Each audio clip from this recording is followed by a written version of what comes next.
Periphery area singda security masing wat na thamduna khunadu da leiriba khunjasing na khun ngakpa khunadu inthoktuna thamba haibasi eikhoi pumnamakki mangjabani haina coordinating committee on Manipur integrity gi coordinator thoktom somarendra na phongdokre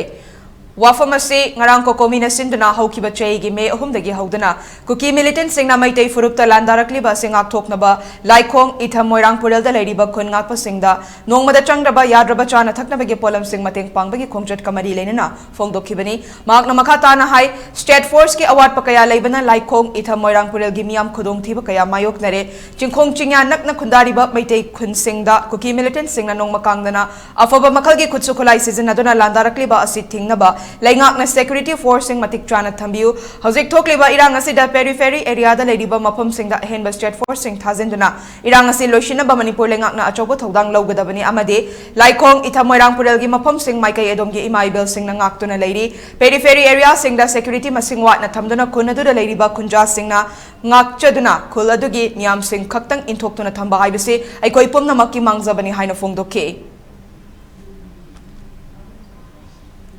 Lainuna maram orga touring up to ya tokre ade koina like hong chalurga koi COCOMI ngirubu matam nasu mafam de le horiba akhi village frontier amari state force je aduki masing yamde adu koina munna yengbu matam digi koi geography gi oiba bimna yeng ta gi madu mafam da koi resident dauda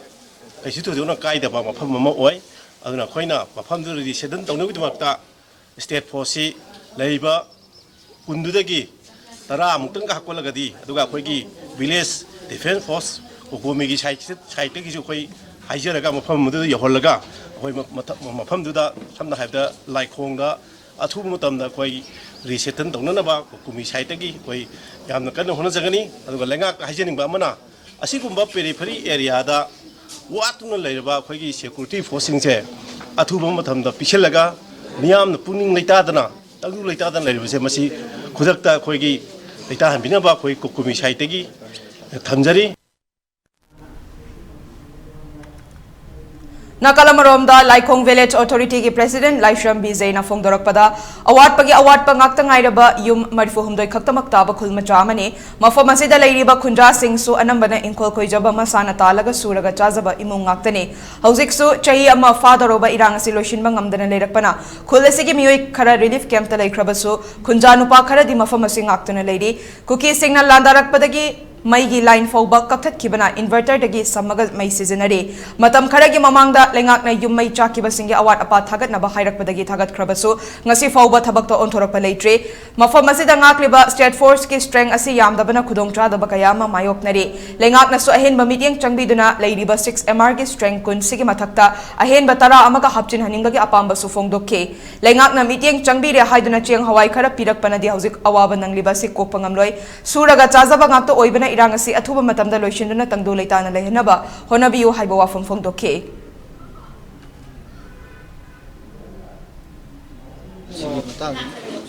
mai simatang government site gi simatang jo hon bida khuju pami khoi ji leiri ji kosum ka thang lom gi khoi phulaki volunteer jingna ko han leijaba naked wire jing gi cable jing chammaga ne khoi ji mai thanjari ji simatang government site gi sima option gi pam ji government site gi sima athu buna to bi ba khoi mamang ji khoi gi COCOMI gi tamoji tendroi lak bu jo hai bu hai ga mo ji department ji yo rob adu phau ka no to bi dra tumni sum lai di ga khoi gi khunjilo na mai chakrabani sigi ju khoi gi government gi site di sigi site khoi thagar phong to se cha thagar laga lai khrabani adu aru ji ka pakani na bu khoi ju tha tin business ma na tumum je khaden di se akhoi gi khungang ji yamna danger oi pa mafam oire aduna yaraga di laiba media gi silang singna khoi khungang ji gi awat ba je khoi security ji mase khara yamna thambina ba ai media gi thongda haijari ado akhoi ji gi di moi tarani pang khatang laire ado trai pa lai basi dai da suti ni adunia no moi je khara dum chakharaga moi tare ni pang khata du le ho ba dum yawi ado yaraga di state force je khara yamna thambina ba ai media gi thongda haijari